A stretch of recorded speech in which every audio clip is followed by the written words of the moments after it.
Super zombie power. Hello Zomrads, happy Wednesday. I saw a picture on Tumblr of a girl wearing some kind of superhero t-shirt. It was on that Unpopular Opinions blog, I believe, and the person commented on this picture something along the lines of, if you're wearing a t-shirt for a comic book character, you better actually be a fan of that character, know something about the character. I'm like, okay, I guess I can see where you're coming from with that. I mean, wear whatever the hell you want, in my opinion, but I guess I can understand the frustration with somebody if, you know, they're wearing something of a character you know, but they don't know anything about it, and they're just doing it for attention. That's kind of annoying, but whatever. And then more people were reblogging this thing and captioning it with their own thoughts, adding their own comments, and one of the comments was, and you'd better have known this character before he or she got a movie. What?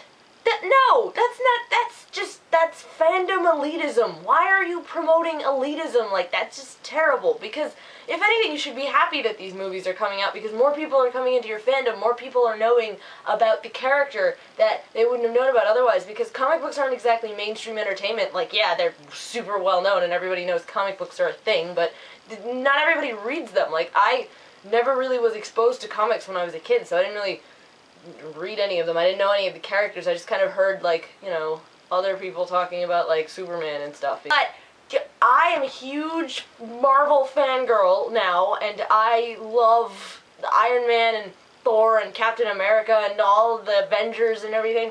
And I would never have known anything about these characters at all if not for the first Iron Man movie starring Robert Downey Jr. that came out when I was a senior in high school.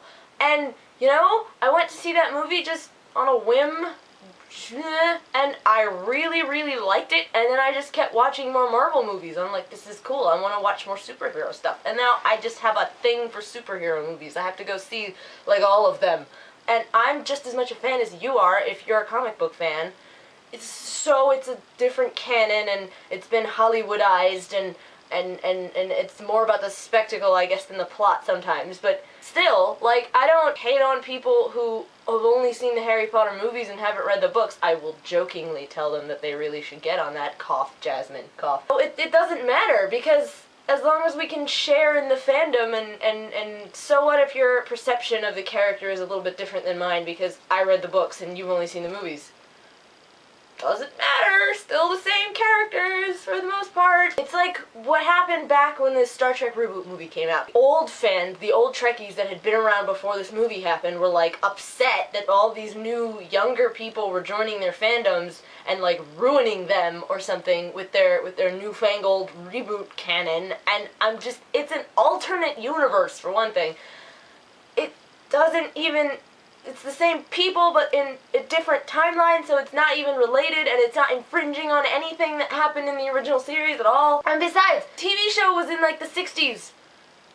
I was not alive for that. Otherwise, believe me, I would have watched it, but I kind of missed the boat on that. So this was my first exposure to Star Trek, and now I'm a ginormous Trekkie, and because of this, I went back and watched the original series, and I'm working on The Next Generation, and I'm going through all of the Star Trek that I can find, even the animated series, all because of that movie. That movie gave me the first initial exposure in order to go back and watch all of that other stuff. It's the same thing with, like, the Marvel movies, the comic book characters. You see the movie, you might be more inclined to go back and read the comic books.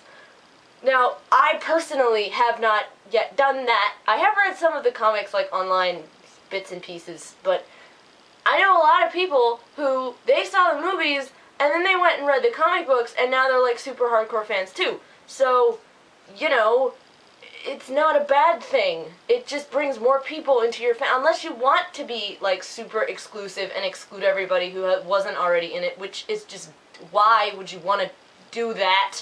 That's just a dick move. Okay, yeah, basically, don't be an elitist douchebag because it's mean.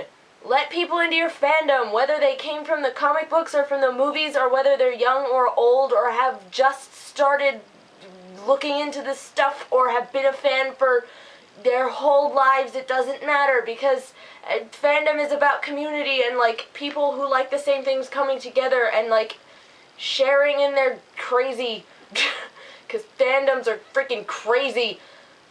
Don't be that guy that's like, I knew about this before you did. Because everybody hates that guy.